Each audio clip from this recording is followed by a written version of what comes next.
Hello दोस्तों, कैसे हो आप लोग। आशा करता हूँ आप लोग अच्छे होंगे। तो आज है दिवाली और मेरी तरफ से आप सभी को दिवाली की बहुत सारी शुभकामनाएं। आप लोग दिवाली को अच्छे से एंजॉय करो और अच्छे से सेलिब्रेट करो। तो अभी तक हम लोगों ने एक्सरसाइज 3.1 में जितने भी कॉन्सेप्ट्स थे, उससे रिलेटेड जितने भी कॉन्सेप्ट्स थे, हम लोगों ने अच्छे से पढ़ लिए थे और एक्सरसाइज 3.1 को भी कंप्लीट कर लिया था। अभी हम लोग एक्सरसाइज 3.2 में यूज़ होने वाले जितने भी कॉन्सेप्ट्स होंगे सबको अच्छे से पढ़ेंगे और अच्छे से एक्सरसाइज 3.2 को भी सॉल्व करेंगे। तो बिना समय गवाए हम लोग स्टार्ट करते हैं आज का क्लास। ओके, आप लोगों ने क्लास 10th में बेसिक ट्रिग्नोमेट्रिक रेशियोज़ को आप लोगों ने पढ़ा है, तो मैं वहीं से स्टार्ट करने जा रहा हूँ। बेसिक ट्रिग्नोमेट्रिक रेशियोज़ के बारे में ही पढ़ने जा रहे हैं हम लोग। तो मान लीजिए कि ये हमारा एक राइट एंगल ट्रायंगल है। ट्रायंगल का नाम है ABC। ओके, और ये एंगल थीटा मान लेते हैं, ये एंगल थीटा मान लेते हैं। तो in triangle ABC, in triangle ABC sine theta क्या होगा? साइन थीटा क्या होता है? देखो, किसी साइड पे एंगल बना होता है, जिसकी साइड पे एंगल बना होता है वो होता है क्या? वो होता है बेस होता है। ये बेस है, ये बेस वाली साइड है, बी से लिखते हैं। बेस के सामने वाले साइड में, बेस के सामने वाले साइड में, या फिर जिस पे 90 डिग्री बना है वो उसे बोलते हैं परपेंडिकुलर। परपेंडिकुलर वाला साइड, परपेंडिकुलर, इसको यूनिट करते हैं स्मॉल पी से। ओके, और जो बचा हुआ है, जो सबसे बड़ा साइड है, वो होता है हाइपोटेनस। इसको यूनिट करते हैं स्मॉल एच से। ओके, साइन थीटा क्या होता है? साइन थीटा होता है परपेंडिकुलर अपॉन हाइपोटेनस। परपेंडिकुलर क्या है? ए बी अपॉन ए सी होता है, या फिर इसको कह सकते हैं हम लोग पी अपॉन एच कह सकते हैं इसको। इसे आप लोगों ने क्लास 10 में पढ़ा है, इसलिए कुछ नया नहीं है इसमें, बस आपको रिवीजन के लिए करवा रहा हूँ मैं। कॉस थीटा क्या होगा? कॉस थीटा होगा बेस अपॉन हाइपोटेनस, मतलब B C upon A C, that is B by H. फिर टैन थीटा क्या होता है? टैन थीटा होता है sine theta by cos theta. Tan theta क्या होता है? Sine theta by cos theta होता है। ठीक है, तो देखो ध्यान से, क्या हो गया? A B upon A C sine theta by B C upon A C cos theta. तो ए सी से सी कट गया, क्या बचा? A B upon B C बचा, मतलब P by B. Okay, P by B. यही तीन इंपॉर्टेंट रेशियोज है जो आपको याद होने चाहिए, साइन कॉस टैन। बाकी के जो तीन अदर ट्रिग्नोमेट्रिक रेशियोज हैं, ये तीनों इनके रेसिप्रोकल होते हैं। ओके, तो अगर मैं यहीं पे लिख दूँ, कॉसेक थीटा क्या होगा? साइन का उल्टा होता है कॉसेक, तो कॉसेक थीटा क्या हो जाएगा? A C upon A B हो जाएगा, that is H upon P हो जाएगा। कॉस का उल्टा क्या होता है? कॉस का उल्टा होता है सेक थीटा, तो सेक थीटा क्या हो जाएगा? सेक थीटा हो जाएगा A C upon B C, A C upon B C, that is H upon P, sorry H upon B, H upon B. Okay, और टैन का उल्टा क्या होता है? टैन का उल्टा होता है कॉट थीटा। कॉट क्या होता है? तो कॉट क्या हो जाएगा? Cos upon sine theta. ठीक है, तो ये हो जाएगा B C upon A B, that is B upon P, that is B upon P. तो ये सब आप लोगों ने क्लास 10th में अच्छे से पढ़ लिया है, मैं बस उसको एक बार रिवाइज कर रहा था ताकि आप लोगों को पढ़ने में इंटरेस्ट आ जाए, मज़ा आ जाए। तो आप लोगों ने क्लास 10th में 0, 30, 45, 60, 90 तक के एंगल्स और साइन कॉस टैन जितने भी ट्रिग्नोमेट्रिक रेशियोज है उनकी वैल्यूज़ को पढ़ा है। मैं फिर से उसको रिवाइज कर रहा हूँ और इसमें तीन एंगल एक्स्ट्रा ऐड कर रहा हूँ, 180 डिग्री, 270 डिग्री और 360 डिग्री। ठीक है, तो चलिए कैसे इसको याद करते हैं। याद नहीं है, समझने की ज़रूरत है इसको, कैसे आप इसको समझ लोगे। और बस एक याद करना है आपको, साइन का याद करना है, बाकी सब अपने आप याद हो जाएगा। ठीक है, तो देखो साइन 0 हमेशा क्या होता है? 0 होता है। Sign 0 is 0। साइन 30 या फिर साइन पाई बाई 6 दोनों एक ही एंगल है, तो साइन 30 कितना होता है?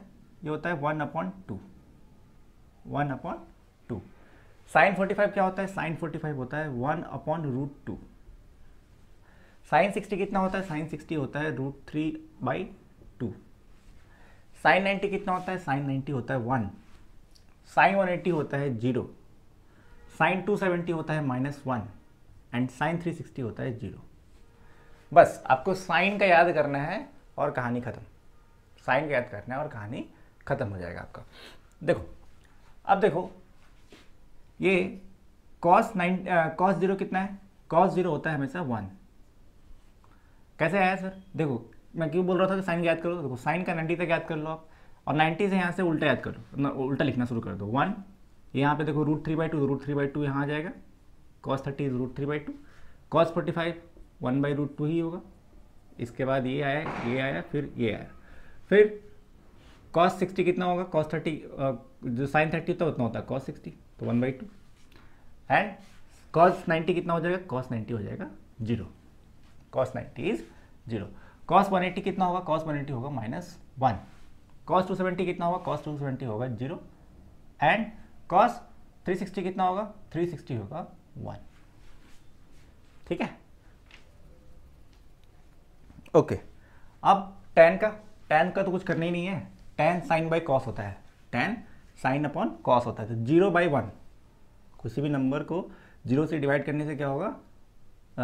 0 में डिवाइड करने से क्या होगा? वो 0 ही होगा, 0 हो गया। tan 0 is always 0। tan 30 कितना होगा? देखो 1/2/√3/2, 2 से 2 कट गया, क्या बचा?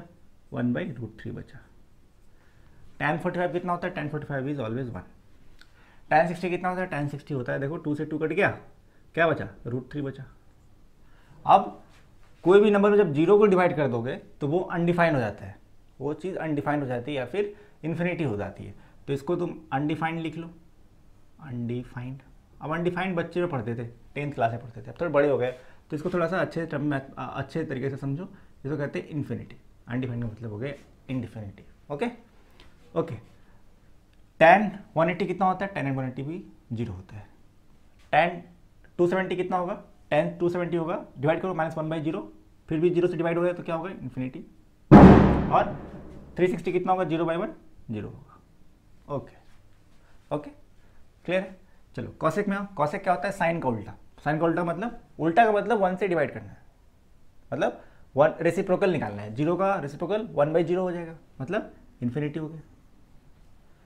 फिर इसका रेसिप्रोकल 1/1/2, तो 2 हो गया। इसका रेसिप्रोकल मतलब √2 हो गया। इसका रेसिप्रोकल कितना हो जाएगा? 2/√3 हो गया।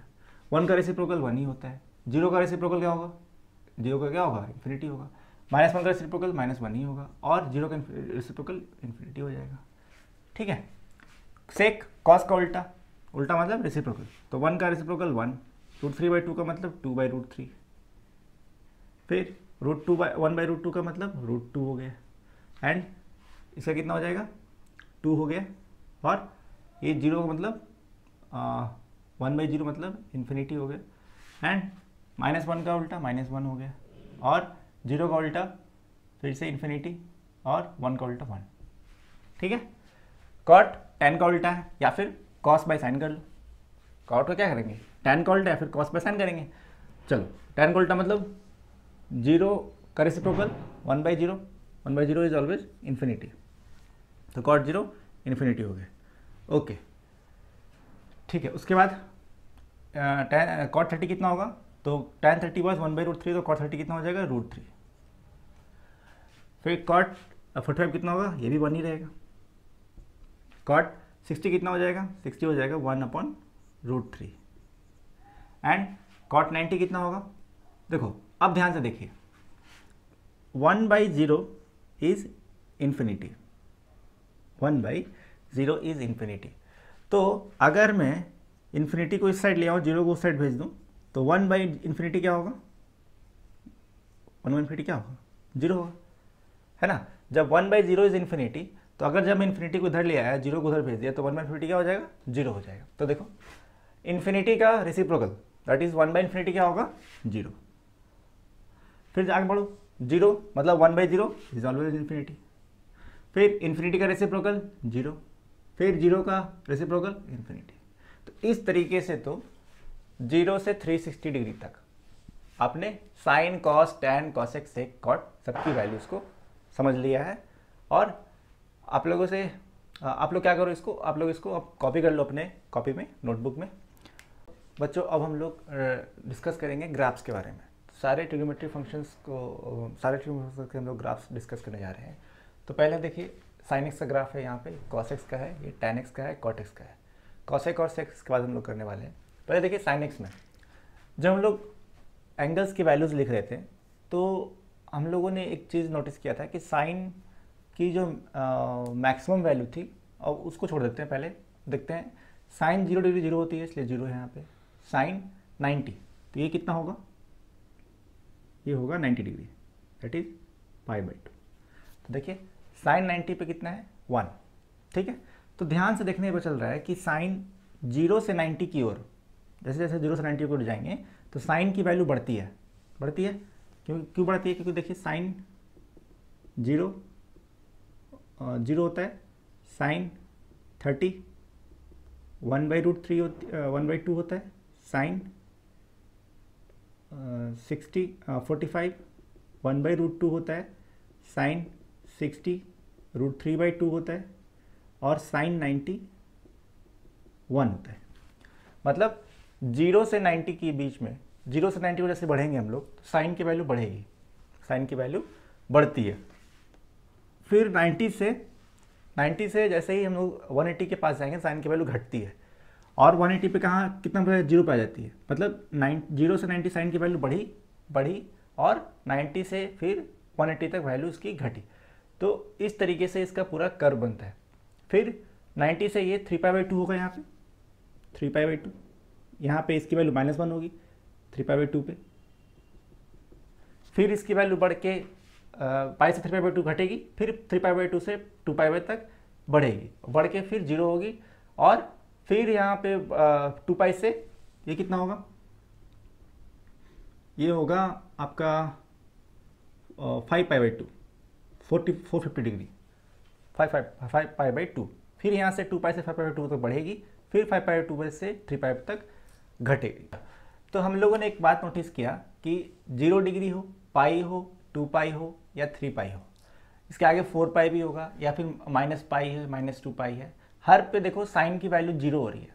साइन की वैल्यू कहाँ पे हो रही है, 0 हो रही है। हर 2π पे मतलब पाई के मल्टीपल पे साइन की वैल्यू 0 हो रही है, साइन की वैल्यू 0 हो रही है। और मतलब बेसिकली साइन की वैल्यू क्या हो रही है, रिपीट हो रही है अपने आप। मतलब एक पाई साइकिल के बाद क्या हो रही है, 0 हो रही है इसकी, पाई साइकिल के बाद पाई, फिर 2π पे 0, फिर 3π पे 0, फिर 4π पे 0 होगी, उस तरीके से -π पे 0, -2π पे 0, -3π पे 0। तो इससे एक बात हम लोग कंक्लूड कर सकते हैं कि साइन x 0 कब होगा, या साइन थीटा 0 कब होगा, जब x की वैल्यू क्या होगी, nπ। जब x की वैल्यू क्या होगी, nπ। मतलब साइन nπ हमेशा 0 होगा, साइन nπ हमेशा 0 होगा, चाहे साइन पाई हो, चाहे साइन 6π हो, चाहे साइन 19π हो या 90π हो, सारे की वैल्यू कितनी होगी, 0 होगी।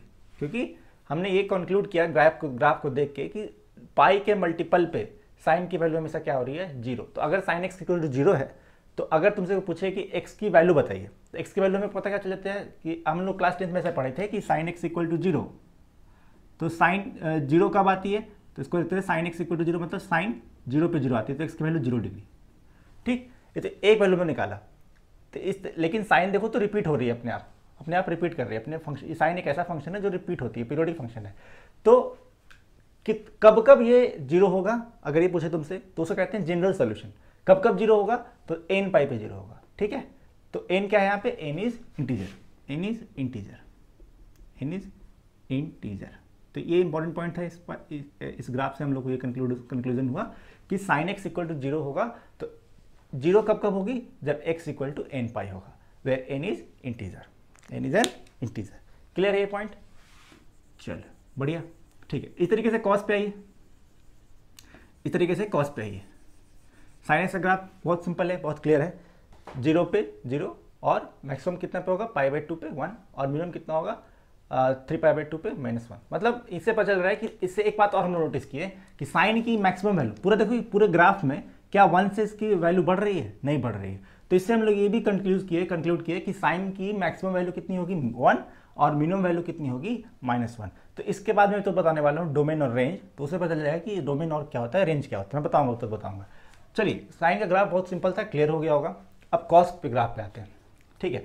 तो कॉस का वैल्यू आप लोग याद होगा, कॉस 0, देखो कॉस 0 डिग्री ऊपर कर लो, 0, 30, 45, 60, 90। अब ध्यान से देखिए, cos 0 1, cos 30 √3/2, cos 45 1/√2, cos 60 1/2 and cos 90 0। तो देखिए ध्यान से 1 से 0 हो गया, मतलब 0 से 90 जाते जाते कॉस क्या हुआ, डिक्रीज हुआ। 1 से 0 मतलब घट रहा है, 1 से कोई चीज़ 1 थी पहले, फिर 0 हो गई मतलब घट गई। तो 0 से 90 के बीच में कॉस क्या हुआ, डिक्रीज हुआ है, कॉस डिक्रीज हुआ है। तो यहाँ पे ध्यान से देखिए, और 1 कहाँ पे था, कॉस 0 पे, मतलब 0 डिग्री पे कॉस की वैल्यू कितनी है, 1 है। कॉस की वैल्यू कितनी है, कॉस 0 इज 1। तो देखिए 1 से फिर अब क्या हुआ, घटना शुरू हो गया। जैसे जैसे आगे बढ़ेंगे 30 डिग्री 45 60 जैसे जैसे आएंगे, देखो वैल्यू घटते जा रहा है। 90 पे क्या होगा, 0 होगा। देखो आके 90 पे 0 हो गया। फिर उस तरीके से देखो 90 से आगे बढ़ेंगे तो फिर कॉस की वैल्यू और क्या होगी, डिक्रीज होगी। 90 से π/2 पाई पे चलेंगे तो और डिक्रीज होगी, और डिक्रीज होके कितने जाएगी, पाई पे -1 हो जाएगी। फिर पाई से इंक्रीज होना शुरू होगा, 3π/2 पे जाके 0 होगी। और फिर आपका ये वैल्यू बढ़ के 1 कब तक होगा, 2π पे जाके 1 हो जाएगा। तो इससे एक बात और ये कंक्लूड हुआ कि कॉस की वैल्यू 0 कब हुई, तो एक तो 90 डिग्री पे 0 हुई, उसके बाद 3π/2 पे 0 हुई, मतलब π/2 का मल्टीपल पे 0 हुआ। तो क्या सारे π/2 के मल्टीपल पे 0 होगा? अगर मैं बोल रहा हूँ कि जैसे यहाँ पे हमने कंक्लूड कर लिया कि पाई के मल्टीपल पे, तो पाई 2π 3π या फिर -π-2π, मतलब पाई के मल्टीपल पे साइन 0 हो रहा था। क्या π/2 के मल्टीपल पे कॉस 0 हो रहा है? The answer is no. क्यों? देखो π/2 का तो मल्टीपल पाई भी है ना। अगर 2 × π/2 कर दे तो क्या होगा, पाई हो जाएगा। तो क्या पाई पे 0 हुआ है? नहीं, पाई पे तो -1 था। तो इसीलिए एक बात और नोटिस हम लोगों ने किया कि π/2 का ऑड मल्टीपल, ध्यान से देखो, ऑड मल्टीपल, यहाँ पे 1 मल्टीपल है, यहाँ पे इसका मल्टीपल क्या है, 3, इसके बाद आएगा 5, इसके बाद आएगा 7, ऐसे आएगा 7 5, मतलब 5π/2 7π/2 9π/2 सब पे क्या होगा, कॉस 0 होगा। उससे देखो यहाँ पे -π/2 मतलब -1 ऑड नंबर, फिर -3/2 मतलब -3 भी ऑड, फिर -5/2 भी देखो 0 हुआ है। तो कॉस 0 कब होगा? तो इससे एक बात ये कंक्लूजन निकला इस ग्राफ से कि कॉस 0 कब होगा, जब π/2 का ऑड मल्टीपल होगा, π/2 का ऑड मल्टीपल होगा। तो कोई नंबर को ऑड करना है तो कैसे करेंगे, ये भी सीख लो। कोई नंबर को कैसे ऑड कर सकते हैं हम लोग, जैसे इवन नंबर करना है हम लोग को, किसी नंबर को इवन करना है। तो जैसे मान लो कि n एक नंबर है हमारा, ठीक है, इसको इवन बनाना है। इवन बनाने के लिए करना होता है 2 से मल्टीप्लाई कर देना होता है। 2 से मल्टीप्लाई कर देंगे तो n कुछ भी हो जाएगा, ये हमेशा क्या होगा, इवन नंबर होगा। क्या होगा, इवन नंबर होगा। अब मुझे इसको ऑड बनाना है तो क्या करना है, इवन में अगर एक ऐड कर लोगे हमेशा तो ऑड बन जाएगा। ऐसे 2 एक इवन नंबर है, 1 ऐड करो 3 ऑड नंबर है, 6 एक इवन नंबर है, 1 ऐड करो 7 एक ऑड नंबर है। तो 2n में अगर 1 ऐड कर देंगे, 2n में अगर 1 ऐड कर देंगे तो क्या बन गया, ऑड नंबर बन गया ये हमेशा। तो याद रखो, हमेशा बहुत काम आने वाला है। 2n एक हमेशा इवन नंबर होता है, 2n + 1 एक हमेशा ऑड नंबर होता है। तो मैंने क्या बोला कि कॉस कब 0 होगा, तो कॉस हमेशा π/2 के ऑड मल्टीपल पे 0 होगा। तो अगर cos x = 0 आ रहा है तुम्हारा, मतलब cos x = 0, तो तुम क्लास 10 में हम लोग कैसे किए थे, cos x = 0, तो cos x 0 कब पे आता है, π/2 पे। तो cos 90 cos x = cos 90 और x = 90 हो जाता था। लेकिन वहां पे तो एक वैल्यू मिलती थी, लेकिन क्या cos की एक ही वैल्यू पे 0 आ रही है, cos की एक ही एंगल पे 0 आती है? नहीं, cos भी एक पीरियोडिक फंक्शन रिपीट करता है अपने आप। पीरियोडिक फंक्शन मतलब जो अपने आप को रिपीट कर रहा है एक सर्टेन साइकिल के बाद। तो ये cos भी देखो रिपीट हो रहा है अपने आप को, रिपीट कर रहा है अपने आप को। देखो फिर आगे ग्राफ कर्व वैसे बनेगा। बोर्ड थोड़ा कम था इसलिए मैंने नहीं बनाया, छोटा था बोर्ड। तो आगे जाके फिर ऐसा ग्राफ बनेगा। इधर भी देखो कर्व रिपीट हो रहा है अपने आप को, 0 रिपीट हो रहा है बार बार। तो cos क्या सिर्फ एक वैल्यू पे होगा? नहीं, cos हमेशा कितने पे होगा, π/2 के ऑड मल्टीपल पे होगा। तो ऑड नंबर बताया 2n + 1 π/2। तो x की वैल्यू क्या आ गई, 2n + 1 π/2। तो इसकी जनरल सोल्यूशन है cos x = 0, तो x की वैल्यू क्या होगी, 2n + 1 π/2। मतलब इन 2n + 1 π/2 पे क्या होगी, cos हमेशा 0 होगा। n क्या है, n इज इंटीजर, ठीक है। तो n की वैल्यू कुछ भी रखो, हमेशा देखो n की वैल्यू कुछ 0 रखो तो क्या हो जाएगा, ये 0 हो गया, 1 π/2 मतलब cos π/2 क्या होता है, 0 होगा। फिर एन की वैल्यू 1 रखो, तो एन की वैल्यू क्या होगा 2 + 1 3π/2, तो कॉस 3π/2 क्या होगा 3π/2 0 आ रहा है। फिर एन की वैल्यू -1 रखो, -1 क्या होगा -2 + 1 -1 × π/2 -π/2 देखो cos π/2 0 हो रहा है।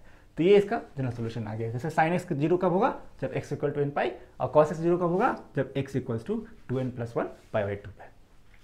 ओके, तो अब इससे भी एक बार हम लोग एक चीज और कंक्लूड किया इस ग्राफ से कि cos की मैक्सिमम वैल्यू 1, मिनिमम वैल्यू -1। अब देख रहे हो ना क्या 1 से ऊपर जा रही है वैल्यू, नहीं जा रही है, कहीं भी नहीं जा रही।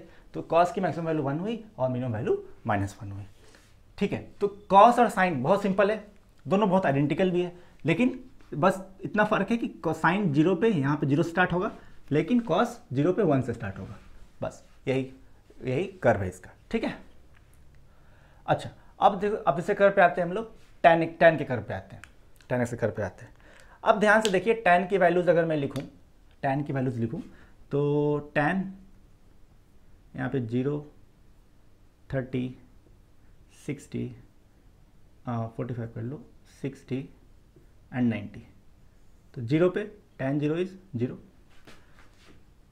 tan 30 1/√3, tan 45 1, tan 60 √3 and tan 90 is infinity, tan 90 is infinity।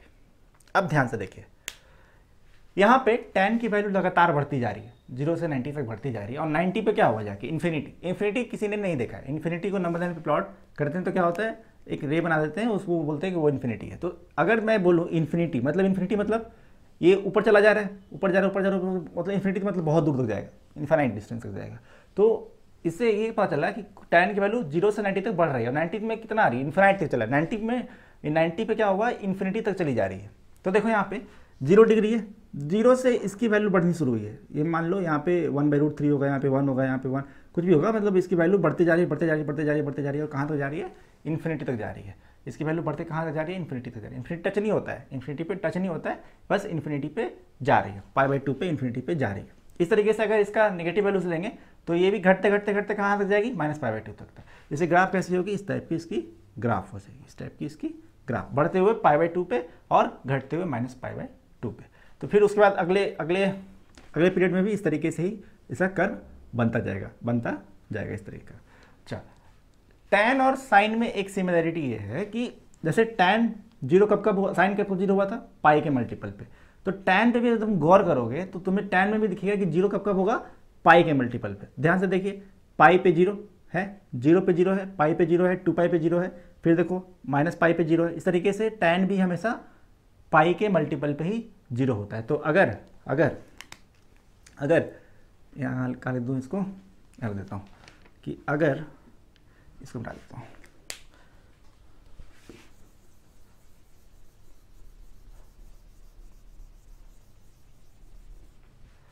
तो tan कब 0 होगा, तो tan x = 0, तो x की वैल्यू फिर से क्या आ जाएगी यहाँ पे nπ, बस साइन के जैसा ही इसका भी होगा जनरल सॉल्यूशन। अब हम बस 3 का याद करते हैं, tan sin cos का ही हम लोग समझते हैं, बाकी cot cosec और sec का नहीं होता है। ध्यान से देखने में पता चलेगा, लेकिन करना ही नहीं है हमें उसका ज़रूरत नहीं पड़ता है। तो देखिए ध्यान से, ये हो गया, ये n क्या है यहाँ पे, इंटीजर ही है, n बिलोंग्स टू इंटीजर। ये साइन होता है एप्सिलॉन, इसको कहते हैं बिलोंग्स टू, इसको क्या होता है बिलोंग्स टू, छोड़िए इसको, ठीक है। Where n is integer, okay. तो tan की ध्यान से देखो, तो tan का मैक्सिमम वैल्यू इन्फिनिटी और मिनिमम वैल्यू -∞, मैक्सिमम इन्फिनिटी और मिनिमम -∞। ओके, उसके बाद आइए कॉट में, तो कॉट tan का उल्टा है, तो इसका कर्व इस तरीके से था, तो कॉट का कर्व इसका उल्टा हो गया। ठीक है, कॉट ये है sec x का कर्व और ये है cosec x का कर्व, इसकी वैल्यूज पता होनी चाहिए। तो sec x cos x की वैल्यू पता कर लेते हैं हम लोग। तो 0 डिग्री, 30 डिग्री, 60 डिग्री, 45, 60, 90, एक का ही समझेंगे, बाकी सब अपने आप समझ में आ जाएगा। देखिए sec x, sec 0 कितना होता है, तो cos 0 कितना होता है 1, तो sec 0 भी 1 हो जाएगा, रेसिप्रोकल ऑफ 1 इज 1। cos 30 होता है √3/2, तो sec 30 कितना होगा 2/√3, ओके। फिर उसके बाद ध्यान से देखिए, सेक कॉस 45 होता है 1/√2, इसलिए सेक 45 क्या होगा, √2। कॉस 60 होता है 1/2, इसलिए सेक 60 क्या होगा, 2। एंड सेक 90 कितना है, सेक 90 इज कॉस 90 इज 0, तो सेक 90 इन्फिनिटी। सेक 0 होता है 1, सेक 30 2/√3, सेक 45 √2, सेक 62, सेक 90 इन्फिनिटी। तो इससे एक बात हम लोग नोटिस किया कि सेक कभी 0 हुआ ही नहीं। देखिए कभी भी सेक 0 नहीं हुआ है, इस पूरे में कभी भी सेक 0 नहीं हुआ, क्योंकि देखिए सेक जो है 0 कब होता है, जब ये ब्लू लाइन कभी एक एक्सिस को टच करता तो 0 होता है, लेकिन कभी भी 0 हुआ ही नहीं। अब वैल्यू भी देख लो यहाँ पे, सेक कभी 0 दिख ही नहीं रहा है हमें, सेक कभी 0 हुआ ही नहीं है, मतलब 1 हुआ है 2/√3। और अगर मैं 0 से 90 के बीच में बात करूँ तो सेक की मिनिमम वैल्यू कितनी है, 1। तो देखिए 1 से 90 के बीच में, 1 से 90 के बीच में, ये 0 से 90 के डिग्री के बीच में, 0 डिग्री यहाँ पे π/2 90, 0 से 90 डिग्री में देखो सेक बढ़ रहा है, सेक बढ़ के कहाँ पे चला गया, इन्फिनिटी, 1 से इन्फिनिटी तक बढ़ के गया। उसी तरीके से इस तरीके से तुम सेक का कर्व प्लॉट कर सकते हो। कॉसेक का कर्व देख ले एक बार, कॉसेक का कर्व देख लेते हैं एक बार हम लोग। देखिए तो 0 0 0 0 0 30 45 60 90 एंड 180 बाई तक का ले लेता हूँ मैं।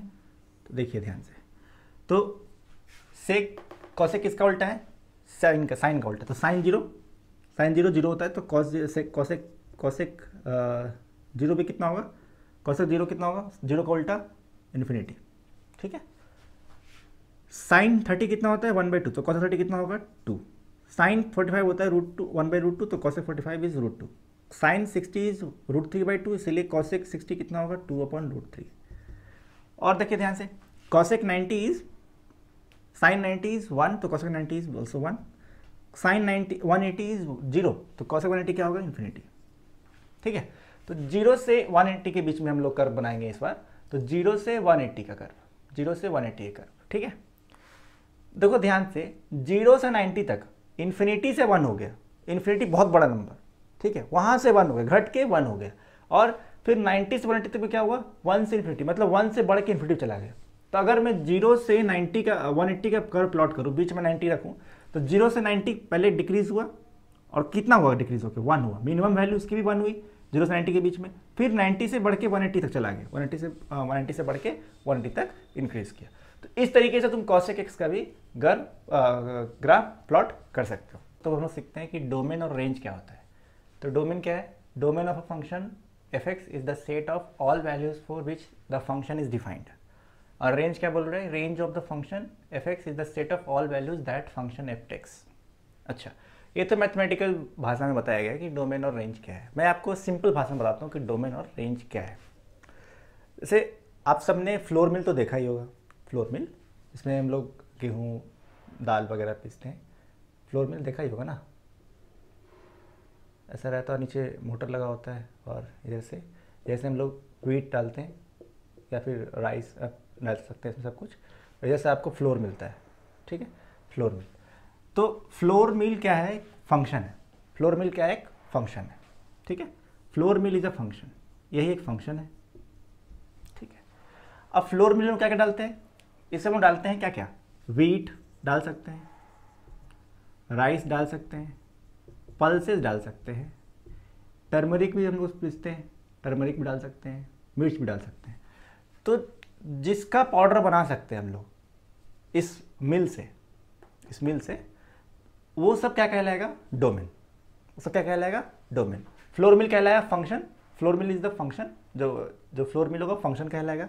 और जो हम लोग उसमें डालते हैं, और इनपुट जो डालते हैं, इनपुट क्या क्या डालते हैं उसमें, व्हीट, राइस, पल्स, टर्मरिक, मिर्च, और भी बहुत कुछ होगा ऐसा डालते हैं। क्या हम लोग इसके अंदर ईटा डाल सकते हैं, ईटा, पत्थर, स्टोन डाल सकते हैं क्या? स्टोन डालेंगे तो ये मशीन खराब हो जाएगा, मतलब स्टोन डालने पे ये फंक्शन काम नहीं करेगा, या फिर ये मिल काम नहीं करेगा, तो स्टोन इसका डोमेन नहीं कहलाएगा। समझ में आ रहा है? फ्लोर मिल फंक्शन है, उस फंक्शन में क्या जो डाला जा सकता है, जो इनपुट जा सकता है, वो सब उसके डोमेन कहलाएंगे। और जो उसका आउटपुट आएगा वो उसका रेंज कहलाएगा। क्या कहलाएगा? रेंज कहलाएगा। बहुत सिंपल सी बात है, बहुत सिंपल। क्या? जो फ्लोर मिल है वो फंक्शन है, फ्लोर मिल में जो हम लोग डालते हैं वो सब क्या है, जो उसका जो इनपुट है वो सब क्या है, उसका डोमेन है। और जो उसका आउटपुट निकला, आउटपुट क्या निकला? आटा, चाहे वो व्हीट का आटा हो, राइस का आटा हो। अच्छा, अब व्हीट के आटे में सिर्फ आटा होता है क्या? नहीं, आटे में उसमें जो हम लोग छानते हैं तो उसमें जो अलग सा जो वेस्ट निकलता है वो भी है। उसमें अगर आटे के बहुत सारे ग्रेड्स होते हैं, जब आप बड़े से फ्लोर मिल में जाओगे तो आटे से हम लोग बहुत चीज़ बनाते हैं, सूजी मैदा सब बनाते हैं आटे से, तो वो वैरायटी ऑफ रेंज है उसका रेंज क्या है? व्हीट से क्या बनाते हैं? मैदा बना सकते हैं, सूजी बना सकते हैं, बहुत कुछ बना सकते हैं हम लोग, आटा तो यूज़ करते ही हम लोग नॉर्मल सी, तो वो उसका रेंज कहलाएगा। बहुत सिंपल सी, बहुत सिंपल है। क्या फंक्शन क्या है? फंक्शन ये हमारा फ्लोर मिल है। फंक्शन में जो हम लोग डाल सकते हैं, तो ईटा और पत्थर तो डाल नहीं सकते हम लोग, इसीलिए वो क्या कहलाएगा? वो उसका डोमेन नहीं कहलाएगा। तो डोमेन क्या कहलाएगा? जैसे व्हीट, राइस, पल्स, टर्मरिक, क्या इसका डोमेन कहलाएगा? आटे निकलते जैसे व्हीट का आटा, राइस का आटा, पल्स दाल का पाउडर, फिर तुम्हारा टर्मरिक का जो हल्दी होता है, हल्दी का पाउडर, ये सब क्या कहलाएगा? उसका रेंज कहलाएगा। क्लियर है? तो इसी तरीके से यहाँ बताएगा कि अगर कोई फंक्शन एफ है तो उस फंक्शन में अब जब उस कोई भी वैल्यू डालने के बाद अगर वो फंक्शन डिफाइन हो रहा है तो वो सारा क्या कहलाएगा? डोमेन। अगर जो फंक्शन के वैल्यू को डिफाइन करने के बाद जो फंक्शन का वैल्यू बन रहा है, जैसे मैं बोल रहा हूँ कि y is equal to X square, ठीक है, y is equal to square बोला, तो x पे हम लोग कुछ भी डाल सकते हैं, कुछ भी, मतलब कोई भी वैल्यू डालने पे ये फंक्शन डिफाइन होगा। डिफाइन होने का मतलब क्या हुआ? अनडिफाइन कब होता है? इन्फिनिटी, ये पढ़े थे हम लोग। जब इन्फिनिटी है तो उसका कहेंगे अनडिफाइन हो गया। तो क्या ये फंक्शन सारे वैल्यू पे डिफाइन है? मतलब जितने भी रियल नंबर है, रियल नंबर, कोई भी रियल नंबर पे ये फंक्शन क्या है? डिफाइन है। तो इसका मतलब क्या है? उसका डोमेन क्या है? Set of all real number. Real number card से डील करते हैं, इसलिए क्या होगा? इसका डोमेन क्या है? Real number. अच्छा, अगर 1 इसका डोमेन है तो 1 रखने के बाद क्या आ रहा है? 1 आ रहा है, तो जो आउटपुट आ रहा है वो उसका रेंज कहलाएगा। तो सारे रियल नंबर पे रियल नंबर ही आएगा, तो इसका रेंज भी क्या कहलाएगा? रेंज क्या कहलाएगा? इसका रेंज भी होगा रियल नंबर। रेंज भी इसका रियल नंबर होगा, ठीक है, रेंज भी इसका रियल नंबर होगा। ओके, ठीक है। अब एक और क्वेश्चन देखो, अगर y is equal to 1/x है, y is equal to 1/x है, तो क्या ये सारे x के सारे रियल नंबर पे डिफाइन है? तो नहीं, आंसर इसका सारे पे नहीं डिफाइन। क्यों? कि सर अगर x की वैल्यू 0 हो जाए, अगर x की वैल्यू क्या हो जाए? 0, तो क्या ये डिफाइन होगा? तो द आंसर इज नो। क्यों? देखो 1/0 क्या हो जाएगा? इन्फिनिटी हो जाएगा। क्या इन्फिनिटी डिफाइंड है? मतलब फंक्शन यही y इज इक्वल टू यही फंक्शन होता है, y स्क्वायर देखो यही फंक्शन है, तो क्या ये x पे डिफाइन हो रहा है? बिल्कुल नहीं हो रहा है। तो इसका डोमेन क्या 0 होगा? बिल्कुल नहीं होगा। और कोई भी नंबर ले लो, और कोई भी नंबर ले लो तुम, दुनिया का कोई भी नंबर, रियल नंबर सिर्फ 0 को छोड़ के सारे जगह पे ये फंक्शन डिफाइन है, तो इसीलिए इसका डोमेन क्या होगा? डोमेन होगा ऑल रियल नंबर, बस 0 नहीं है इसलिए -0। ऑल रियल नंबर -0, ठीक है। अब इसका रेंज देखो, कुछ भी डालने से कुछ भी आएगा, मतलब 0 नहीं डाल के भी डालने से इसकी सारी वैल्यू डिफाइन हो रही है, सारा कुछ ना कुछ तो आउटपुट आ ही रहा है, तो इसका रेंज क्या होगा? All real numbers. रेंज इसका ऑल रियल नंबर्स, कुछ भी हो सकता है, ठीक है। तो इस तरीके से डोमेन और रेंज हम लोग निकालते हैं। फंक्शन जब चैप्टर पढ़ेंगे हम लोग, उसमें बहुत अच्छे से मैं तुम्हें पढ़ाऊंगा कैलकुलस में, फंक्शन में, कि कैसे रेंज निकालते हैं, कैसे डोमेन। तो बहुत सिंपल फंक्शन था। अगर बहुत स्ट्रॉन्ग मतलब डिफिकल्ट फंक्शंस का भी हम लोग निकालेंगे तो बहुत सिंपल है। फंक्शन क्या है? फंक्शन दम दिमाग लगाना नहीं है हमें, बहुत सिंपल है। फंक्शन एक फ्लोर मिल है, फ्लोर मिल में हम लोग जो चीज़ डालते हैं वो उसका डोमेन होगा, और जो उसका रिजल्ट आएगा वो उसका रेंज होगा। फ्लोर मिल में हम लोग ईटा पत्थर डाल नहीं सकते, इसीलिए ईटा पत्थर उसका डोमेन नहीं होगा। क्या होगा? व्हीट, राइस, पल्स, टर्मरिक, ये सब क्या है? इसका डोमेन कहलाएगा। और जो उसका आउटपुट निकलेगा, तो व्हीट का जो आटा होगा, सूजी होगा, मैदा होगा, राइस का जो आटा होगा, पल्स का जो आटा बनेगा, टर्मरिक का जो आटा होगा, वो सब क्या होगा? फ्लोर जो बनेगा वो सब उसके रेंज कहलाएंगे। बहुत सिंपल सा डोमेन और रेंज, ठीक है। अब हमारे ट्रिग्नोमेट्री फंक्शन जितने भी हैं, जैसे sine X, cos X, tan X, cot X, sec X, cos X, सारे का डोमेन है, रेंज है, ठीक है। तो देखिए ध्यान से, साइन एक्स सब जगह डिफाइन है, तो इसीलिए इसका डोमेन क्या है? All real number. रेंज क्या है? मैंने बताया था, मैक्सिमम मिनिमम वैल्यू क्या आई थी? मैक्सिमम आई थी -1, मिनिमम आई थी मैक्सिमम आई थी 1 और मिनिमम आई थी -1। अच्छा, अब ये ब्रैकेट भी ध्यान से देखिए, 3 तरह के ब्रैकेट्स आप लोगों को पढ़ना होगा, पढ़े भी होगा, जानते भी होंगे, ठीक है। इसको बोलते हैं स्क्वायर ब्रैकेट, स्क्वायर ब्रैकेट बोलते हैं इसको,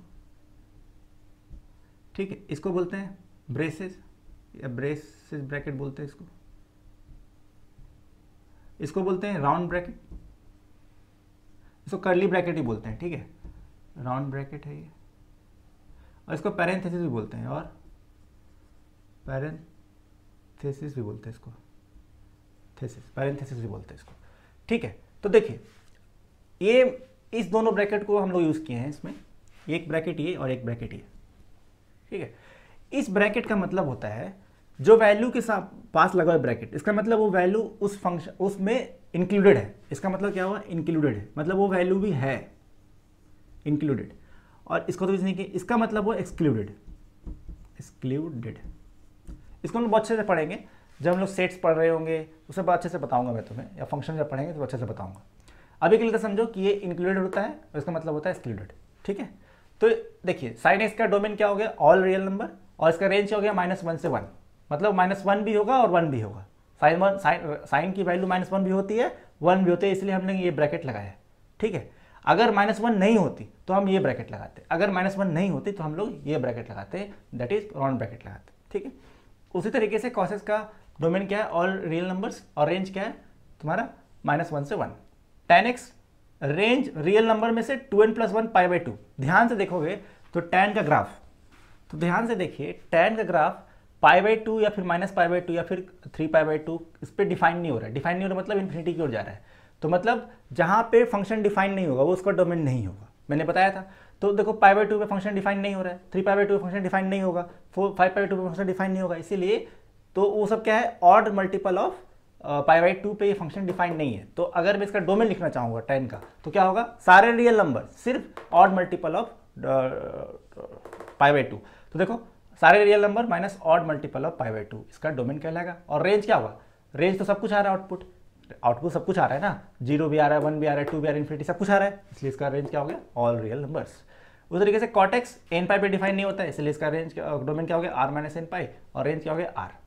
sec x ये 2n + 1 π/2 पे डिफाइन नहीं होता है, इसीलिए इसका डोमेन क्या हो गया, r - 2n + 1 π/2 पे, और इसका रेंज क्या हो गया, -∞ से -1। देखो -∞ कभी होता नहीं है, -∞ कभी भी मतलब वो वैल्यू कभी हो नहीं सकता -∞, इसीलिए देखो यहाँ -∞ पे हमेशा कौन सा ब्रैकेट है, पैरेंथेसिस ब्रैकेट है, एक्सक्लूडेड रहता है। इसका मतलब कभी ये वहाँ तक पहुँच ही नहीं सकता है, इसलिए -∞ से -1 और यूनियन 1, इसका मतलब होता है यूनियन। ठीक है, ठीक है, ये हम लोग पढ़ेंगे सेट्स में, यूनियन 1 से इन्फिनिटी और -∞ से -1, यूनियन 1 से इन्फिनिटी। तो ये इसकी डोमेन और रेंज थी। एनसीईआरटी में बहुत छोटा सा लिखा था डोमेन, बस एक साइन और कॉस के बताया था, मैंने बहुत अच्छे से तुम्हें बता दिया डोमेन पूरे फंक्शन के, ट्रिग्नोमेट्रिक फंक्शंस के। उम्मीद करता हूँ कि आप लोग सबको समझ में आया होगा। 3 आइडेंटिटीज़ पढ़े होंगे अपने क्लास 10th में, मैं उस 3 आइडेंटिटीज़ को यहाँ पे लिखता हूँ, आप लोग याद आ जाएगा जब मैं लिखूंगा। तो sin² x + cos² x क्या था, 1 + tan² x क्या बना, = sec² x, फिर 1 + cot² x क्या बना, cosec² x। ठीक है, तो ये 3 आइडेंटिटीज आप लोगों ने पढ़ लिया है बचपन में ही। ठीक है, तो बचपन मतलब क्लास 10 से पढ़ लिया है। तो ये 3 आइडेंटिटीज को मैंने फिर से लिख दिया यहाँ पे। इसके हेल्प से हम लोग क्वेश्चन भी बना लेंगे, आज एग्जाम्पल 2 क्वेश्चन है वो हम लोग आसानी से बना सकते हैं। ठीक है, ये बहुत इंपॉर्टेंट है। कार्टेशियन प्लेन, ये y(x) x', y'। ठीक है, देखिए ये फर्स्ट क्वाड्रेंट, ये सेकेंड क्वाड्रेंट, ये third quadrant, and this is your fourth quadrant. ठीक, 0 degree, 90 degree, 270 degree, sorry 180 degree होगा यहाँ पे, 180 डिग्री, ये 270 डिग्री, एंड अगेन 360 डिग्री। फिर आगे बढ़ेंगे तो और आगे होगा, ये 450 हो जाएगा फिर आगे बढ़ते जाएंगे, ऐसा साइक्लिंग घूमते रहेंगे एंटी क्लॉकवाइज में। ठीक है, अब ध्यान से देखिए, फर्स्ट क्वाड्रेंट में हम लोग जितने भी, फर्स्ट क्वाड्रेंट मतलब कितना हुआ, 0 से 90 डिग्री। फर्स्ट क्वाड्रेंट का मतलब कितना हुआ, 0 से 90 डिग्री। तो 0 से 90 डिग्री में जितने भी हम लोगों ने देखा था ट्रिग्नोमेट्रिक रेशियोज की वैल्यूज होती, sin 0 हो, चाहे tan 0 हो, चाहे sin 90 हो, चाहे tan 90 हो, सारे पॉजिटिव आए थे। तो इसका मतलब क्या हुआ, ऑल ट्रिग्नोमेट्रिक रेशियोज जो होंगे, रेशियोज होंगे वो सब क्या होंगे, पॉजिटिव होंगे, सारे क्या होंगे, पॉजिटिव। मतलब साइन कॉस टैन जितना भी होगा सारा पॉजिटिव होगा 0 से 90 के बीच में। ठीक है, 90 से 180 के बीच में सिर्फ साइन और कॉसेक पॉजिटिव होगा, ठीक है। 180 से 270 के बीच में सिर्फ टैन और कॉट पॉजिटिव होगा, ठीक है।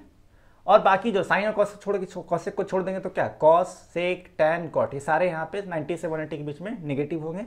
180 से 270 में साइन, कॉसेक, कॉस और सेक नेगेटिव होगा। और फोर्थ क्वाड्रेंट में आपका सेक और कॉस ये पॉजिटिव होगा, ठीक है। कैसे यूज करेंगे अभी समझेंगे हम लोग। क्या मैंने बताया कि फर्स्ट क्वाड्रेंट में सारे ट्रिग्नोमेट्रिक रेशियो, चाहे वो टैन हो, कॉस हो, सेक हो, कॉसेक हो, कुछ भी हो, वो सारे पॉजिटिव होंगे। मतलब 0 से 90 के बीच में सारे ट्रिग्नोमेट्रिक रेशियो पॉजिटिव होते हैं। पॉजिटिव होने का मतलब उनका वैल्यू पॉजिटिव होता है। 90 से 180 के बीच में सिर्फ साइन और कॉसेक पॉजिटिव होता है। और 180 से 270 के बीच में टैन और कॉट पॉजिटिव होता है। और 270 से 360 के बीच में कॉस और सेक पॉजिटिव होता है। आप लोग से पूछा जाए कि साइन 90 की वैल्यू बताओ, साइन या 60 की वैल्यू बताओ। साइन 60 कितना होता है? साइन 60 होता है √3/2, बता दिए। लेकिन अभी कोई पूछ दे आपसे कि साइन 90 डिग्री की वैल्यू बताइए, सॉरी साइन 120 की वैल्यू बताइए, 120 डिग्री की वैल्यू बताइए, तो आपको तो 120 का वैल्यू नहीं पता है। आपने तो सिर्फ 0 से 90 याद किया है। 120 की वैल्यू कैसे निकालोगे? तो 120 की वैल्यू कैसे निकालेंगे? या फिर साइन 330 की वैल्यू बताइए, नहीं पता है। या फिर साइन 1080 डिग्री की वैल्यू बताइए, नहीं पता है। तो इन तरीके के एंगल्स को निकालने के लिए हम लोग अभी कुछ पढ़ेंगे, कुछ फॉर्म्स मैं कुछ बताऊंगा, फॉर्मूला, कुछ ट्रिक्स बताऊंगा। उससे आप लोग ये सब सारे जितने भी बड़े एंगल्स होंगे सबको आसानी से आप निकाल सकते हो, ठीक है। देखो, तो उससे पहले आप ये समझो दो चीज़, एक 90 और एक 270, और दो एंगल 180 और 360, ठीक। 90 डिग्री और 270 डिग्री और 180 डिग्री और 360 डिग्री, इसमें चेंज होता है। मैं बता रहा हूँ क्या चेंज होगा। चेंज होगा, इसमें कोई चेंज नहीं होगा, नो चेंज। इसमें होगा नो चेंज। 90 डिग्री हो, 270 डिग्री उसमें चेंज होगा। 180 डिग्री हो, 360 डिग्री हो तो कोई चेंज नहीं होगा। क्या चेंज होगा? तो साइन बन जाएगा कॉस और कॉस बन जाएगा साइन, टैन बन जाएगा कॉट और कॉट बन जाएगा टैन, सेक बन जाएगा कॉसेक और कॉसेक बन जाएगा सेक। नो चेंज का मतलब क्या हुआ? साइन साइन रहेगा, टैन टैन रहेगा, कॉट कॉट रहेगा, साइन साइन रहेगा, कॉट कॉट रहेगा, टैन टैन रहेगा। नो चेंज मतलब कोई चेंज नहीं होगा। अच्छा, ये मैंने क्यों बताया? तो ध्यान से देखिए क्यों बताया। सबसे पहले देखो, ये मैंने बताया था क्वाड्रेंट्स, इसमें सारे पॉजिटिव ऑल, इसमें साइन और कॉसेक पॉजिटिव, इसमें टैन और कॉट पॉजिटिव, और इसमें सेक और कॉस पॉजिटिव बताया। चलिए अब ध्यान से देखिए, आप लोगों ने पढ़ा होगा क्लास 10th में sine 90 minus theta. Sine 90 minus theta, theta is an acute angle. Theta क्या है? एक एक्यूट एंगल है। Theta is acute angle.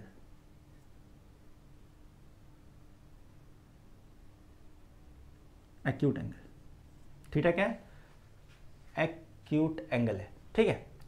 तो साइन 90 माइनस थीटा, तो 90 में से जब आप एक्यूट एंगल क्या होता है? 0 से 90 के बीच में, उसको बोलते हैं एक्यूट एंगल। तो जब आप 90 से थीटा को माइनस करोगे, मतलब एक्यूट एंगल से माइनस करोगे, तो 90 माइनस थीटा कौन सा क्वाड्रेंट में हम लोग पहुंचेंगे? 90 minus theta is first quadrant. 90 minus theta is कौन सा क्वाड्रेंट? ये 0 डिग्री है, ये 90 डिग्री है। तो 90 माइनस थीटा मतलब हम लोग इधर घूम रहे हैं, इधर की ओर आ रहे हैं, मतलब हम लोग फर्स्ट क्वाड्रेंट में घूम रहे हैं। तो फर्स्ट क्वाड्रेंट में मैंने क्या बताया? सारा पॉजिटिव होता है, सारा कुछ पॉजिटिव होता है, इसलिए दिमाग लगाना ही नहीं है, सब कुछ पॉजिटिव लिखना है इसमें। अब मैंने बताया था कि जब 90 डिग्री हो तो क्या होता है? चेंज होता है। 90 डिग्री में क्या होता है? चेंज होता है। तो 90 की कॉस साइन है, यहाँ पे साइन किसमें बदलेगा? कॉस में। तो क्या होगा? कॉस 90 का चेंज हो गया और ये थीटा का थीटा आ गया। तो साइन 90 माइनस थीटा क्या बना? Cos theta. इस तरीके से कॉस 90 माइनस थीटा होगा। फिर से फर्स्ट क्वाड्रेंट।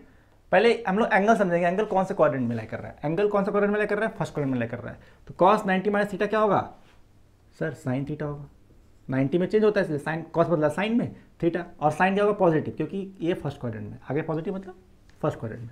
ठीक है, tan 90 माइनस थीटा क्या बनेगा सर, ये तो बनेगा कॉट थीटा, 10 बोल गया कॉट में क्योंकि 90 था कॉट थीटा हो गया। ठीक है, अब आओ कॉट 90 माइनस थीटा, अब ज़्यादा तो मैं लिखूंगा नहीं, बस 3 ही लिखूंगा, साइन कॉस टैन, अब बाकी समझ लेना आप लोग, सेक कॉस कॉसेक कॉट का आप लोग खुद से लिख लेना। ठीक है, तो देखो sine 90 minus theta cos theta, cos 90 minus theta sine theta, tan 90 minus theta cot theta होता है। ठीक है, अच्छा अब ध्यान से देखिए, अब यहाँ पे ट्विस्ट आएगा, क्या sine 90 plus theta, sine 90 plus theta, अब मुझे बताइए कौन सा क्वाड्रेंट में एंगल है, 90 plus theta, theta again acute angle है, तो 90 से थीटा, 90 में थीटा ऐड कर रहे हैं, तो ऐड करने के बाद ये 90 है, तो 90 में थीटा ऐड करेंगे तो कौन सा क्वाड्रेंट में लाई करेंगे हम लोग, सेकंड क्वाड्रेंट में लाई करेंगे, और सेकंड क्वाड्रेंट में साइन पॉजिटिव होता है और कॉस पॉजिटिव होता है, बाकी सब नेगेटिव होता है। तो देखिए 90 है, 90 में चेंज होगा, साइन बदल जाएगा कॉस में, ठीक, और थीटा का थीटा आ जाएगा, साइन 90 प्लस थीटा क्या होता है, कॉस थीटा होता है। ठीक है, पॉजिटिव साइन में इसलिए हुआ क्योंकि साइन सेकेंड क्वाड्रेंट में पॉजिटिव था, इसलिए पॉजिटिव साइन हुआ। अब देखो ध्यान से कॉस 90 प्लस थीटा, अब यहाँ पे समझ में आएगा, जितना भी मैंने लिखाया था क्यों पॉजिटिव क्यों नेगेटिव सब समझ में आएगा। देखो यहाँ पे कॉस 90 प्लस थीटा, पहली बात 90 plus theta is in second quadrant, second quadrant में कॉस होता है नेगेटिव, इसलिए पहले ही डाल दो माइनस साइन, डाल दिए। अब कॉस 90 प्लस थीटा है और 90 पे चेंज होता है, कॉस किस में बदलता है, साइन में, तो कॉस बदल गया साइन में और आ गया थीटा, तो आ गया माइनस साइन थीटा। ठीक है, इस तरीके से tan 90 प्लस थीटा क्या होगा, tan 90 प्लस थीटा क्या होगा, tan फिर से सेकेंड क्वाड्रेंट में नेगेटिव होता है इसलिए माइनस, tan बदल जाएगा कॉट में तो कॉट थीटा। क्लियर है, बहुत सिंपल। कॉट 90 प्लस थीटा क्या होगा, कॉट 90 प्लस थीटा क्या होगा, कॉट सेकेंड क्वाड्रेंट में नेगेटिव इसलिए माइनस, कॉट tan में बदला tan थीटा। फिर कॉसेक क्या होगा, कॉसेक 90 प्लस थीटा क्या होगा सर, कॉसेक और साइन ये तो दोनों पॉजिटिव होता है, तो सर कॉसेक बदल जाएगा सेक में, सेक थीटा, और सेक 90 प्लस थीटा क्या होगा सर, सेक नेगेटिव होता है सेकेंड क्वाड्रेंट में इसलिए माइनस, सेक बदल जाएगा कॉसेक में तो कॉसेक थीटा, 90 पे कॉसेक हो गया और थीटा का थीटा आ गया। तो इससे देखो फायदा क्या होगा, इससे फायदा होगा कि साइन 120 डिग्री की वैल्यू निकाल सकते हो तुम, कैसे, तो सर इसको लिख सकते हैं हम लोग क्या, साइन 90 प्लस 30, 90 प्लस 30। अब सर देखिए 90 प्लस 30 हमको क्लियर दिख रहा है कि सेकंड क्वाड्रेंट का 120 कहाँ पे आएगा, सेकंड क्वाड्रेंट में आएगा, सेकंड क्वाड्रेंट में साइन पॉजिटिव होता है इसलिए पॉजिटिव साइन, साइन यहाँ पे लेकिन 90 में चेंज होता है, साइन क्या बदल जाएगा कॉस में, ये 30 डिग्री, तो कॉस 30 की वैल्यू कितनी होती है, कॉस 30 कितना होता है सर, √3/2 होता है, तो साइन 120 की वैल्यू कितनी आ गई, √3/2 आ गई, √3/2 आ गई। इस तरीके से एक और एग्जाम्पल कर लो, कॉस 150 डिग्री कर लो, कॉस 150 डिग्री। अब ध्यान से देखो कॉस 150 डिग्री कौन सा क्वाड्रेंट में लाई करेगा, सेकंड में करेगा, कैसे सर, देखो कॉस इसको लिख दिया 90 प्लस 60 लिख दिए, 90 प्लस 60 लिख दिया।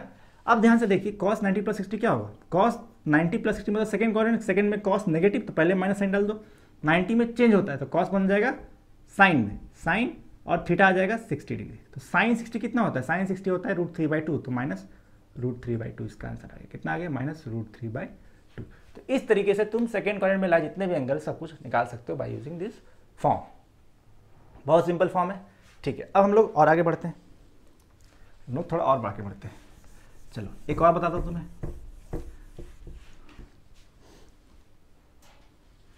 देखिए एक और समझिए। अब क्या करेंगे हम लोग, अब थीटा बढ़ा देते हैं, जैसे साइन 180 माइनस थीटा रखते हैं, साइन 180 माइनस थीटा। अब ध्यान से देखिए 180 कहाँ पे, ये 180 है, थीटा एक्यूट एंगल है, थीटा हमेशा एक्यूट एंगल रहेगा, 180 माइनस थीटा, थीटा कहाँ पे है तुम्हारा, यहाँ सेकेंड क्वाड्रेंट की यहाँ पे, थीटा यहाँ पे, थीटा में से 180 में से थीटा घटा दो, 180 में से थीटा घटाएंगे तो किधर जाएंगे, इधर जाएंगे, मतलब सेकेंड क्वाड्रेंट में लाई करेंगे, तो ये एंगल कहाँ पे ला कर रहा है, सेकेंड क्वाड्रेंट में, तो सेकेंड क्वाड्रेंट में क्या होता है, साइन पॉजिटिव होता है, तो इसलिए क्या बना ये साइन, अच्छा, और 180 में मैंने बताया था कि 180 या 360 हो, इसमें कोई चेंज नहीं होता है, तो साइन चेंज नहीं करेगा, साइन में रहेगा, तो बना साइन थीटा। ओके, इस तरीके से कॉस 180 माइनस थीटा क्या होगा, सर सेकेंड क्वाड्रेंट में लाई कर रहा है तो कॉस हो जाएगा माइनस, अब 180 में चेंज नहीं होता तो माइनस कॉस थीटा। ठीक है, इस तरीके से फिर चलो आगे बढ़ो। tan 180 minus theta, tan 180 minus theta कितना हो जाएगा सर? tan 180 माइनस थीटा मतलब सेकेंड क्वाड्रेंट, सेकेंड में tan नेगेटिव और 180 में कोई चेंज नहीं होता तो माइनस tan थीटा। फिर cot 180 minus theta, sir again cot में, कॉट सेकेंड क्वाड्रेंट में नेगेटिव होता है तो माइनस 180 में कोई नहीं, माइनस कॉट थीटा। ठीक है, फिर कॉसेक 180 माइनस थीटा, तो क्या होगा सर? कॉसेक तो सेकंड में पॉजिटिव होता है, इसीलिए क्या बना ये सर? Cosec theta. क्यों बना कॉसेक? क्यों बना कॉसेक? क्योंकि 180 में चेंज नहीं होता है। सर फिर सेक 180 माइनस थीटा, सर सेक तो नेगेटिव होता है तो माइनस सेक थीटा इसका आंसर होगा। क्लियर है? बिल्कुल क्लियर है, बहुत सिंपल है, बहुत सिंपल है ना। ठीक है, अब चलो साइन 180 प्लस थीटा पे चलो। 180 में से थीटा ऐड कर रहे हैं, 180 में थीटा ऐड कर रहे हैं मतलब कौन सा क्वाड्रेंट में पहुंच जाएंगे? 180 यहाँ पे है, थीटा ऐड किया मतलब इस क्वाड्रेंट में, मतलब थर्ड क्वाड्रेंट में हम लोग आ गए। कहाँ पे आ गए? थर्ड में आ गए। थर्ड में साइन सर नेगेटिव होता है, सर नेगेटिव होता है तो माइनस साइन लगा दिए। 180 में सर कोई चेंज होता ही नहीं है तो वो चेंज लगाएंगे नहीं, तो क्या होगा? Minus sine theta, minus sine theta. Sir इस तरीके से कॉस 180 माइनस थीटा क्या होगा सर? कॉस 180 माइनस थीटा क्या होगा सर? कॉस तो नेगेटिव होता है थर्ड क्वाड्रेंट में इसलिए माइनस, और 180 में कोई चेंज होता तो माइनस कॉस थीटा हो गया। और फिर tan 180 minus theta, 180 minus theta मतलब tan सर थर्ड क्वाड्रेंट में पॉजिटिव होता है इसलिए पॉजिटिव tan थीटा। फिर cot 180 sorry plus theta, plus theta, plus theta क्या हो गया? ये कॉट ये सर पॉजिटिव होता है इसलिए प्लस कॉट थीटा।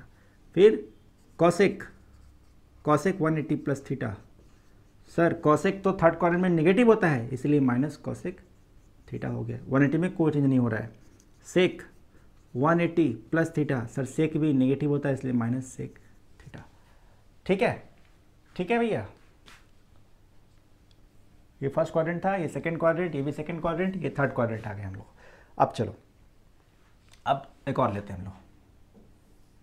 अब देखिए sine 270 minus theta, 270 degree minus theta. 270 कहाँ पे सर? सर 270 तो यहाँ पे है, थीटा घटा रहे हैं, थीटा घटाएंगे तो किधर? इधर की इधर सर, थीटा इधर आएंगे मतलब हम लोग थर्ड क्वाड्रेंट में ही रहेंगे। थर्ड में tan और cot पॉजिटिव होता है, बाकी सारे नेगेटिव होते हैं। बहुत सिंपल है सर। तो साइन इधर हो गया cos 270 minus theta, tan 270 minus theta, cot 270 minus theta, फिर cosec 270 minus theta and sec 270 minus theta. जल्दी बताइए सारे कौन से एंगल में है, सारे कौन से क्वाड्रेंट में है? सारे थर्ड क्वाड्रेंट में। थर्ड क्वाड्रेंट में साइन कॉस कॉसेक सेक सारे नेगेटिव होते हैं, सारे भी नेगेटिव लगा दो भैया। कॉसेक और सेक में लगा दिया। tan कॉट पॉजिटिव होता है इसलिए पॉजिटिव लगा दो, पहले साइन चेंज कर लिया। अब 270 में चेंज होता है क्या? बिल्कुल होता है सर, आपने बताया था कि 90 और 270 में चेंज होता है। चेंज क्या होता है? साइन कॉस में, tan कॉट में, सेक कॉसेक में, उसका उल्टा भी कॉस सेक साइन में, कॉट tan में, कॉसेक सेक में। तो साइन क्या हो जाएगा? माइनस कॉस थीटा, ये माइनस साइन थीटा, ये प्लस tan कॉट थीटा और ये tan थीटा। यहाँ क्या बना? माइनस सेक थीटा और यहाँ पे plus minus cosec theta. Sir ये तो बहुत सिंपल है, बिल्कुल तो बहुत ज़्यादा सिंपल है, कुछ भी इसमें दिमाग लगाना ही नहीं है, कोई दिमाग की जरूरत लगाना ही नहीं है आपको। इससे सिंपल कुछ हो ही नहीं सकता, इससे सिंपल कुछ भी नहीं हो सकता। अब चलो सर साइन 270 प्लस थीटा बना के देखो। बिल्कुल कर सकते हैं यार, क्यों नहीं कर सकते हम लोग। चलो प्लस थीटा 270 यहाँ पे है, चलो इसको थोड़ा ऊपर कर देते हैं अपन, ठीक है। 270 प्लस थीटा, तो देखिए 270 यहाँ पे है, प्लस थीटा मतलब इस क्वाड्रेंट में पहुंच गए हम लोग। कहाँ पहुंच गए? फोर्थ क्वाड्रेंट में पहुंच गए। कहाँ पहुंच गए? फोर्थ क्वाड्रेंट में। फोर्थ क्वाड्रेंट में क्या होता है? सिर्फ कॉस और सेक पॉजिटिव होता है, बाकी सारे नेगेटिव होते हैं, बाकी सारे नेगेटिव होते हैं। तो साइन नेगेटिव पहले डाल दो भैया, माइनस, क्योंकि फोर्थ क्वाड्रेंट में साइन नेगेटिव होता है, माइनस डाल दिया। 270 में चेंज होता है बिल्कुल होता है। तो साइन बन गया कॉस में, कॉस थीटा बन गया, माइनस कॉस थीटा, बिल्कुल। चलिए आगे बढ़िए। कॉस 270 प्लस थीटा क्या बना सर? सर 270 प्लस थीटा मतलब क्या? मतलब हो गया सर ये तो फोर्थ क्वाड्रेंट, फोर्थ में कॉस पॉजिटिव, पॉजिटिव मतलब पॉजिटिव, और कॉस बना किस में? साइन थीटा में। तो कॉस 270 प्लस थीटा क्या आ गया? प्लस साइन थीटा आ गया। ठीक है, tan 270 प्लस थीटा क्या बना sir? Sir tan fourth quadrant में नेगेटिव होता है इसलिए माइनस लगा देंगे, tan बदल जाएगा कॉट में, कॉट थीटा हो गया। सर कॉट 270 प्लस थीटा क्या होगा सर? सर कॉट तो नेगेटिव होता है फोर्थ क्वाड्रेंट में तो माइनस tan थीटा। अब बनाओ cosec, cosec 270 plus theta, sir cosec भी नेगेटिव होता है इसलिए माइनस सेक थीटा। लेकिन सर सेक क्या नेगेटिव होता है फोर्थ क्वाड्रेंट में? बिल्कुल नहीं, फोर्थ क्वाड्रेंट में तो सेक पॉजिटिव होता है इसलिए प्लस कोसेक थीटा हो गया सर। हो गया सर? बिल्कुल हो गया। तो सबसे सिंपल था ये, तो जल्दी से इसको छाप लीजिए, समझ के छापिए, ठीक है, बहुत ही सिंपल है ये। बहुत 90 प्लस थीटा कर लिया, 90 माइनस थीटा कर लिया, 180 plus theta, 180 minus theta, 270 plus theta, 270 minus theta. अब बच रहेंगे साइन 360 माइनस थीटा। 360 मतलब 360 तो यहाँ पे था, 360 में से थीटा घटा रहे मतलब इधर आ गए, मतलब फोर्थ क्वाड्रेंट में आ गए। तो फोर्थ में साइन, टैन, कॉट, कोसेक और बस इतना है। 4 क्या होता है? नेगेटिव होता है, इससे 4 नेगेटिव हो गया मतलब साइन नेगेटिव हो गया। 360 में चेंज नहीं होता है भैया, तो चेंज नहीं होगा तो क्या हो गया? साइन साइन रह गया तो माइनस साइन थीटा हो गया। Cos 360 minus theta, sir 360 minus theta मतलब फोर्थ क्वाड्रेंट, फोर्थ क्वाड्रेंट में कॉस पॉजिटिव होता है इसीलिए बना सर ये कॉस थीटा, क्योंकि सर 360 में चेंज होता है कॉस कॉस रह गया। Tan 360 minus theta, sir tan तो फोर्थ में नेगेटिव होता है, बिल्कुल होता है, तो माइनस टैन थीटा हो गया।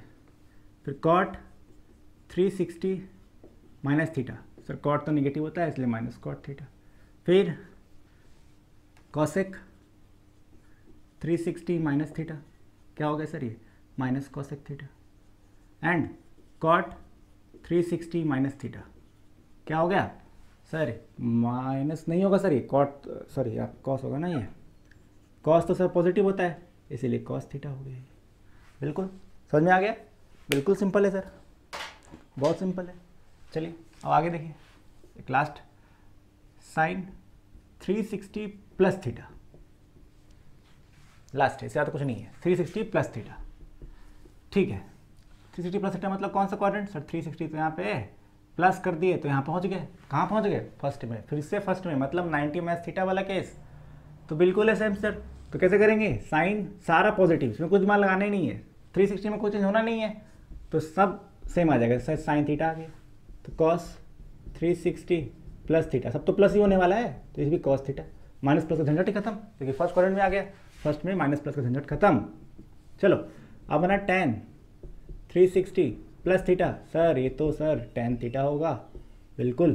कॉट 360 प्लस थीटा, सर ये तो भी कॉट थीटा हो गया, बिल्कुल हो गया। फिर सेक 360 प्लस थीटा, सर ये भी तो कॉसेक थीटा होगा, बिल्कुल होगा।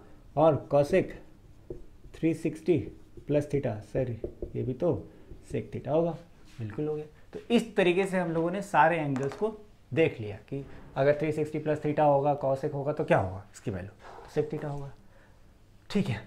अच्छा ध्यान से देखोगे तो समझ में आ जाएगा, बहुत सिंपल है, बहुत ही आसान है। अब क्वेश्चन को प्रैक्टिस करोगे तो अच्छा से समझ में आएगा।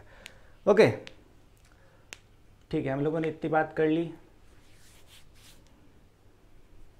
जैसे आप लोग कॉपी कर लो इसको।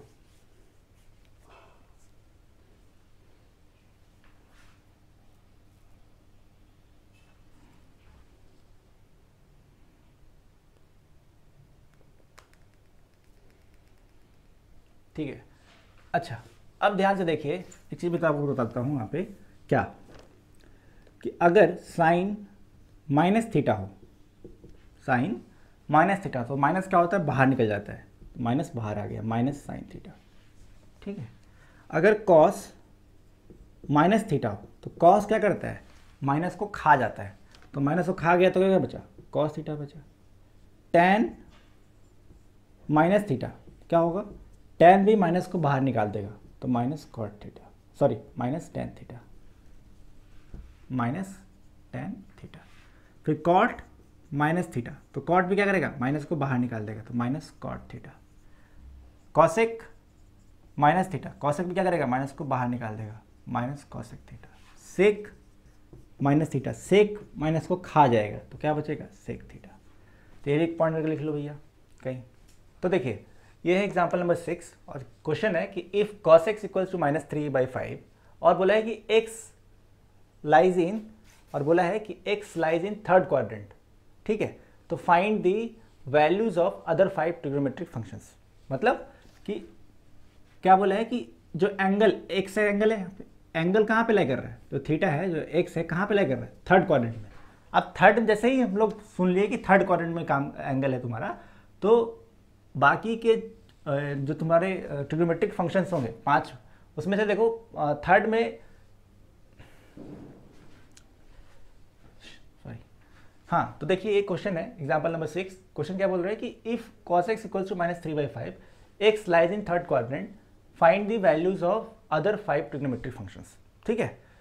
अब जैसे ही पता चला कि x हमारा कहाँ पे लाई कर रहा है, थर्ड क्वाड्रेंट में लाई कर रहा है। थर्ड क्वाड्रेंट में लाई कर रहा है मतलब हमारे दिमाग में ये बात आ जाना चाहिए कि थर्ड क्वाड्रेंट का मतलब क्या हुआ, ये क्वाड्रेंट, इसमें सिर्फ tan और cot पॉजिटिव होगा, बाकी सारे नेगेटिव होंगे। तो देखो यहाँ पे चल गया cos x नेगेटिव है कि नहीं है, cos x की वैल्यू कितनी है -3/5, नेगेटिव ही तो है कि नहीं। तो मतलब हमारा जो हम लोग पीछे पढ़े थे कि थर्ड क्वाड्रेंट में cos नेगेटिव होता है, बिल्कुल नेगेटिव है ना। क्वेश्चन क्या है, क्वेश्चन बोल रहा है कि जो 5 रिमेनिंग जो ट्रिग्नोमेट्रिक फंक्शन है, 5 मतलब tan, cot, sec, cosec, sin, ये सबकी वैल्यू निकालिए। कैसे निकालेंगे, तो बहुत सिंपल। तो देखो भैया cos x हो गया -3/5 हुआ। अब हम लोग को क्या चाहिए, हम लोग को चाहिए sin x, ठीक। तो देखिए इसको हम लोग बहुत तरीके से कर सकते हैं, लेकिन अब मैं सब सिंपल तरीके से बताता हूँ आपको। अभी हम लोग पढ़े थे कि sin square x plus cos square x equals to होता है कितना, 1 होता है कि नहीं होता है, होता है ना। तो यहाँ पे देखो sin square x plus cos x की वैल्यू कितनी है -3/5, cos x square whole square तो स्क्वायर कर इक्वल्स टू 1। तो यहाँ पे देखो ध्यान से sin square x equals to क्या आ जाएगा 1, ये देखो स्क्वायर होकर चला गया इधर, तो ये प्लस था जाकर माइनस, तो 9/25 हुआ, 9/25 हो गया। तो कितना हुआ 25 - 9 कितना, होगा ना 16/25 होगा ना, 25 में से होगा 16 बचा, 16/25। तो देखो साइन स्क्वायर x की वैल्यू क्या आएगी 16/25, तो साइन x की वैल्यू क्या आएगी √16/25। अब रूट से क्या निकलेगा, दो चीज निकलेगा, प्लस माइनस दोनों, तो प्लस माइनस 4/5। तो कौन सी वैल्यू लेंगे, प्लस वाली या 4 माइनस वाली। तो सर साइन तो थर्ड क्वाड्रेंट में नेगेटिव होता है, इसीलिए साइन की कौन सी वैल्यू लेंगे, तो साइन यहाँ पे लिखेंगे since x is in third quadrant therefore sign x की वैल्यू क्या होगी -4/5 होगी सर, होगी -4/5 हो गई। चलो कॉस निकल गया, साइन निकल गया। कॉस का उल्टा क्या होता है सर, सेक होता है, तो सेक क्या हो जाएगा, सेक x क्या हो जाएगा इसका उल्टा, तो -5/3। साइन निकल गया, साइन का उल्टा क्या होता है कॉसेक, कॉसेक x, तो कॉसेक क्या होगा इसका उल्टा, मतलब सर -5/4 हो गया, खत्म। हमारे पास कॉस की आ गई, सेक की आ गई। कॉस की वैल्यू तो पहले से देखी थी क्वेश्चन में, सेक की वैल्यू आ गई, साइन की वैल्यू आ गई, कॉसेक की वैल्यू आ गई। अब हमें क्या चाहिए, टैन और कॉट चाहिए। टैन एक्स क्या होता है सर, टैन तो सर हमने बताया था sine x by cos x होता है कि नहीं होता है, बिल्कुल होता है। साइन की वैल्यू कितनी है -4/5 बाई कॉस की वैल्यू कितनी है -3/5। देखो 5 से उड़ गया, क्या बचा, माइनस माइनस कट गया, क्या बचा 4/3 बचा। तो टैन की वैल्यू क्या आ गई 4/3, पॉजिटिव आई है, बिल्कुल आई, क्योंकि थर्ड क्वाड्रेंट में इसलिए पॉजिटिव आएगी, आ गई। चलो कॉट की वैल्यू क्या होगी, कॉट एक्स क्या होता है कॉस बाई साइन, कॉस की वैल्यू क्या है -3/5, साइन की वैल्यू क्या है -4/5, 5 से 5 उड़ गया, माइनस से माइनस कट गया, क्या बचा 3/4, या फिर टैन का उल्टा क्या होता 3/4। तो इस तरीके से आप एक कोई ट्रिग्नोमेट्रिक वैल्यू रेशियो दी रखी रहेगी तो आप बाकी के 5 निकाल सकते हो, बहुत सिंपल है। तो लिस्ट उसको कॉपी कर लो। एग्जाम्पल 7 बोल रहा है कि if cot x equals to -5/12 and x lies in second quadrant find the values of other 5 trigonometric functions. ठीक है, तो अभी हम लोगों ने इस तरीके से क्वेश्चन करा था। सबसे पहले क्या करेंगे, x चेक करेंगे कहाँ पे, x कहाँ पे सेकंड क्वाड्रेंट में, x कहाँ पे सेकंड क्वाड्रेंट में, x यहाँ पे लाई कर रहा है, x यहाँ पे मतलब सेकंड क्वाड्रेंट में। सेकंड में साइन और कॉसेक पॉजिटिव होंगे, बाकी सारे नेगेटिव होंगे। तो सारे नेगेटिव हो गए तो बता दो कॉट नेगेटिव है, बिल्कुल सही बात है, कॉट नेगेटिव है। चलो तो हमारे पास कॉट एक्स की वैल्यू दे रखी है कितनी -5/12। कॉट का उल्टा क्या होता है सर, टैन तो होता है, तो टैन एक्स की वैल्यू क्या हो जाएगी -12/5। चलो एक निकल गया, ठीक है। अब देखो ध्यान से, तो पता चलेगा तुम्हें कि 1 प्लस कॉट स्क्वायर एक्स क्या होता है सर? सर ये तो होता है कॉसेक स्क्वायर एक्स, होता है ना, बताया था। 1 प्लस टेन स्क्वायर क्या होता है? Sec square X. 1 plus cot square क्या होगा? कॉसेक स्क्वायर एक्स, ठीक है। तो देखो 1 प्लस कॉट की वैल्यू कितनी है? -5/12 square is equal to cosec square X. ये क्या हुआ? ये देखो 1 plus 25/144 is equal to cosec square X. तो कॉसेक स्क्वायर एक्स की वैल्यू क्या आ गई? 144 प्लस 25 कितना होगा? 169/144। 169 का मतलब किसका रूट है? 13 का है। तो कॉसेक की वैल्यू क्या आ जाएगी? 169/144, मतलब प्लस माइनस दोनों निकलेगा 13/12, प्लस माइनस 13/12, ठीक है। चलिए अब ध्यान से देखिए, तो सिंस यहाँ लिखेंगे सिंस एक्स लाइज इन कौन सा quadrant? Second quadrant. Therefore cosec की वैल्यू क्या होगी? प्लस वाली या माइनस वाली? सर कॉसेक तो पॉजिटिव होता है, इसलिए प्लस वाली वैल्यू होगी, मतलब 13/12 होगी। तो कॉसेक की वैल्यू कितनी आ गई? 13/12 आ गई। तो साइन एक्स की वैल्यू क्या आएगी? साइन एक्स की वैल्यू क्या आएगी? सर 12/13 आएगी। कॉस का उल्टा होता है, कॉसेक का उल्टा है। बिल्कुल सर, यही आएगी। चलो कॉसेक एक्स 13/12 हो गया, साइन एक्स 12/13 हो गया। अब हमें क्या चाहिए? 4 हमारे पास आ गए, कॉट की वैल्यू है, tan की वैल्यू है, 2 और चाहिए, मतलब सेक और कॉस की वैल्यू चाहिए। तो सर कैसे निकालेंगे?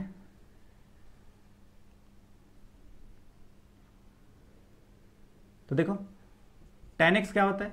tan x होता है sin x upon cos x, होता है कि नहीं होता है? बिल्कुल होता है। तो हमें sin x पता है, tan x पता है, cos x निकाल जाएगा। cos x क्या होगा? sin x upon tan x होगा कि नहीं होगा? बिल्कुल होगा। sin x की वैल्यू क्या है? sin x की वैल्यू है सर 12/13। सर tan x की वैल्यू कितनी है? -12/5।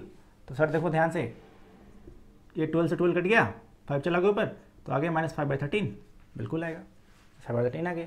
तो cos x की वैल्यू कितनी आ गई? -5/13। तो sec x का क्या होता है? उल्टा, मतलब -13/5। तो यहाँ से निकलो cos x और sec x निकल गया हमारा। तो इस तरीके से देखो सारे ट्रिग्नोमेट्रिक फंक्शंस को हम लोगों ने निकाल लिया, cot, tan, cos, sec और cosec, sin। Find the value of sin 31π/3, ठीक है। इसको कैसे निकालेंगे? तो देखिए इसको ऐसे निकाल सकते हैं हम लोग, इसको 2 तरीके से निकाल सकते हैं। पहले क्या करेंगे हम लोग, इसको मैं ऐसे लिख सकता हूँ, क्या? sin 31π/3 है, इसको मैं लिख सकता हूँ 10π + π/3 लिख सकते हैं ना। 3 × 10 कितना? 30π + 1π कितना होगा? 31π/3 हुआ। अब ध्यान से देखिए 10π को हम लोग क्या करेंगे? कन्वर्ट कर लेंगे 2π पे। कितना पे कन्वर्ट कर लेंगे? 2π पे। देखो इसका मतलब क्या हुआ? ये लिखा हुआ है, देखो sin 2 × 5π, सॉरी 5 × 2π लिखा हुआ है ना, 5 × 2π। 2π का मतलब क्या हुआ? 360 डिग्री। 2π का मतलब क्या हुआ? 360 डिग्री। देखो ये हुआ π/3। तो देखो n × 360 डिग्री, मतलब इसका मतलब हुआ कि 5 चक्कर लगा है। इसका मतलब क्या हुआ? 5 चक्कर। 2π का मतलब हुआ 1 चक्कर, जैसे एक यहाँ से गए तो 1 2π हुआ 1 चक्कर हुआ कंप्लीट 2π। 5 2π है, मतलब 5 बार 2π हुआ है। एक बार हुआ, second time, third time, 4 and 5th, मतलब 5 चक्कर लगा है, तब जाके हमारा ये एंगल हुआ है कंप्लीट। मतलब ये एंगल कितना है? ये है 5 × 2π। ये एंगल कितना पहुंचे? यहाँ से स्टार्ट किए, घूमते घूमते हम लोग कितना बार घूमे? 5 बार। तो हम लोग कहाँ पहुँच गए? 5 × 2π पे। अब ये देखो 5 × 2π मतलब 360 का ही मल्टीपल है, 360 का मल्टीपल है ना, 360 और प्लस थीटा, एक्यूट एंगल है ये थीटा मतलब π/3, यहाँ पे π/3 मान लो, यहाँ पे π/3 है। तो ये हमारा आ गया, ये जो एंगल बना, ये जो पूरा एंगल बना, यही बना हमारा एंगल 5 × 2π + π/3। इतना जो घूम के हम लोग आए, ये एंगल यहाँ से स्टार्ट किया घूमना और घूम के 5 चक्कर लगा के यहाँ पहुँचे, तो ये बना हमारा 5 × 2π + 3, और इसी को लिख दो 31π/3। यही हुआ हमारा एंगल। तो देखो ध्यान से, ये हो गया 360 + थीटा वाला केस आ गया। 360 था ना ये, 360 में तुम n मल्टीप्लाई कर लो, कोई मतलब नहीं है। अगर मैं लिखता हूँ sin 360 + थीटा, मतलब फर्स्ट क्वाड्रेंट, फर्स्ट में साइन पॉजिटिव होता है, सारे पॉजिटिव होते हैं, तो साइन का साइन रह जाएगा, क्यों रहेगा, क्योंकि 360 पे कुछ नहीं होता, साइन थीटा ही हो जाएगा। अगर साइन इंटू एन इंटू 360 है प्लस थीटा, एन का मतलब एन इंटीजर कुछ भी 1 2 3 4 5 कुछ भी हो, तो क्या होगा, ये एन हमेशा क्या हो जाएगा, ये एन 360 प्लस थीटा क्या हो जाएगा, हमेशा साइन थीटा ही होगा। क्या होगा, साइन थीटा ही हो जाएगा। तो ध्यान से देखो, एन इंटू 360 है प्लस π/3, इसको क्या लिखेंगे, साइन थीटा मतलब साइन π/3। कितना हो गया, साइन π/3 मतलब कितना, 3 6 18, तो साइन 60 है ये। साइन 60 कितना होता है, √3/2 हो गया इसका आंसर, √3/2 हो गया इसका आंसर। ठीक है, ये तो इस तरीके से बना दी, रेडियन बना दी। अगर इसको हम लोग डिग्री में कन्वर्ट करें तो कैसे होता, देखो 31 पाई को डिग्री में कन्वर्ट कर लो, मतलब 180/π से मल्टीप्लाई कर लो, पाई से पाई उड़ गया, 3 6 18 मतलब 6 1 6 6 3 18, 1860 डिग्री आ गई। तो क्वेश्चन क्या है, क्वेश्चन साइन 1860 डिग्री की वैल्यू निकालनी है, ये क्वेश्चन है। तो इसको हम लोग क्या लिखते हैं, देखो अगर एक चक्कर घूमे तो कितना हुआ 360 डिग्री, यहाँ से यहाँ पहुँचे तो 360, फिर यहाँ से यहाँ गए तो कितना 720, फिर यहाँ से यहाँ गए तो 1080, ठीक, फिर यहाँ से यहाँ आगे बढ़ के एक चक्कर और गए तो कितना हो गया 1440, फिर एक चक्कर और लगा लिए तो कितना हो गया, प्लस 360 कर लो, 360 तो कर लो, कितना आ जाएगा 1800 आ जाएगा।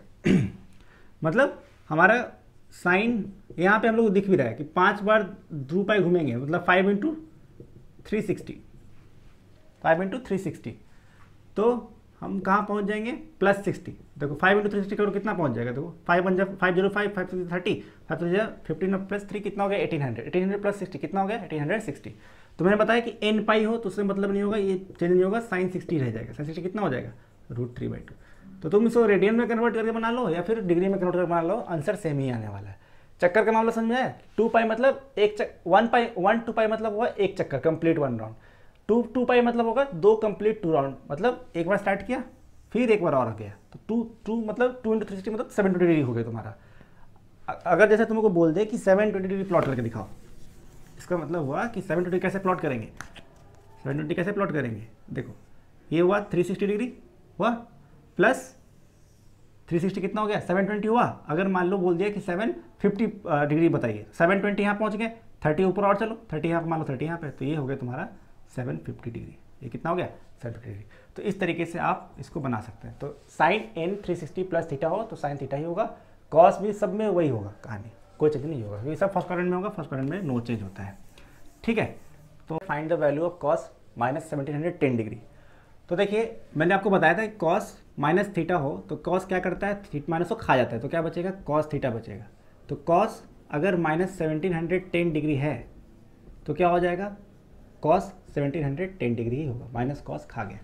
अब 1710 कैसे पहुंचेंगे, 1710 कैसे पहुंचेंगे, अगर 1800 में 90 माइनस करके 1710 पहुंच जाएंगे। 1800 कैसे आएगा, तो 5 × 360 का मतलब अगर 5 सर्किल मतलब 5 बार हम लोग कंप्लीट रिवोल्यूशन करेंगे तो कहाँ पहुंच जाएंगे 360 पे पहुंच जाएंगे, सॉरी 1800 पहुंच जाएंगे, 1800 है ना। अगर इसमें 90 घटा दे तो कितना पहुंच जाएंगे, 1710 पहुंच जाएंगे, नहीं पहुंचेंगे। मतलब 5 कंप्लीट राउंड होने से पहले 90 डिग्री कम होने से पहले हमारा एंगल पहुंच गया।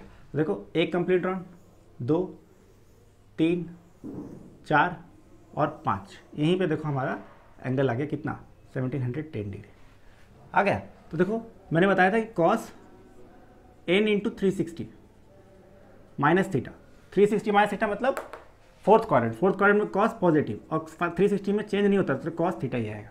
तो क्या आ गया ये, तो उसको भी लिख दिया कॉस 5 × 360 माइनस 90, तो हो गया ये कॉस 90 डिग्री और कॉस 90 होता है 0। तो देखो इस तरीके से हम लोगों ने सारे एक्सरसाइज के 3.2 से पहले इतने एग्जाम्पल सारे कंप्लीट कर लिए हैं, सारे कॉन्सेप्ट्स को अच्छे और क्लियर ढंग से समझ भी लिया है। ठीक है, अगले वीडियो में मैं एक्सरसाइज 3.3 से रिलेटेड जितने भी कॉन्सेप्ट्स होंगे सबको सिखाऊंगा अच्छे से, और आशा करता हूँ आप लोगों को सारे कॉन्सेप्ट्स में समझ में भी आया होगा। अगर कुछ भी डाउट है तो प्लीज़ आप मुझे कमेंट सेक्शन में ज़रूर बताएं, मैं उसको ज़रूर सॉल्व करूँगा। और तब तक के लिए आप लोग मैथ्स को सॉल्व करते रहिए और एक्सरसाइज 3 ज़रूर बनाइए।